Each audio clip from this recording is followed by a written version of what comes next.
that is the theme this year, always learning, always leading. Yes. What does that mean to you? It means a chance for us to broaden horizon. You know, I've always believed that if you can access a greater source of facts and experiences, you'll make better decisions. If we can start to see around corners because we learn from people that have a different set of experiences, that have technical mastery in different areas, we'll be better informed. We can be better in touch with the consumers we serve. We touch over 5 billion consumers every year. As an advertiser, you're just trying to make sure the people who really need to know about your products or whoever your intended audience is receiving the message, and you want some feedback that it's all working. And so I think we can engineer and solve for it in a privacy-preserving way. I do think that there is change, but I think where the world is heading, I think there'll be a lot of debate about it, but I think the changes will be beneficial to everyone in the long run. I think the biggest fallacy in marketing is that we like that choice is a good thing. I think choice is a tax on consumers. Consumers don't want more choice. They want to be more confident in the choices presented. Long-winded way of saying reinvestment out of traditional advertising into the product and discovery and, loosely speaking, innovation pre and post-purchase, verticalization.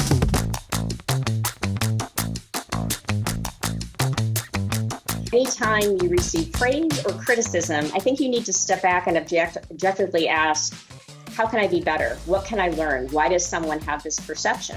So as we specifically looked at our diverse media spend and specifically Black media spend, we recognized we could be better. You have to listen to criticism and you have to learn from it and be better. If everything was perfect right now, we'd be the most inclusive company. So clearly, I think we have work to do, so we're going to continue to listen and learn. 5 years ago, if you had asked me, I would have said that the demands of the contemporary workforce and the way in which young people were being socialized were pretty much in sync. But now I'm worried that the opposite is happening, that there's now a divergence between what companies want from their younger employees and what young people are being socialized to do. I think the coolest part about the Olympics is that you get to work with all these brands like P&G, and you really get to branch out, and I love it. I've learned a lot, and I'm excited to continue to learn, and I actually love sitting at all those meetings where you're like brainstorming ideas for an upcoming shoot, all of that stuff. I think it's really interesting, and it's an honor that brands like P&G are interested and are excited to work with people like me.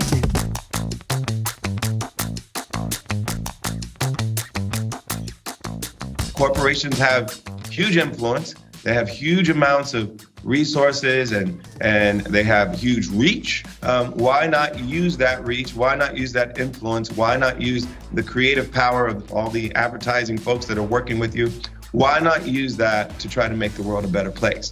And I think it's an admirable thing for a corporation to do. It's not sufficient to bring the kind of change that we need in the world, but I think it is important. We want to have a functional relationship with our customers in terms of trust, but more than ever, we want to have an emotional relationship with them. When you think about customer relationship management, you think about loyalty in general. I always liken it to people when they ask me about it as a friendship. And I think emotional trust is like a friendship. If we think solving for problems around algorithmic bias or algorithmic risk just are focused on accuracy, we miss the point, because how these systems are used is just as important as how well they work. The question isn't just how accurate is it, it's should we have it in the first place, the normative questions. And so really we do have to be thinking about what questions we're addressing and why.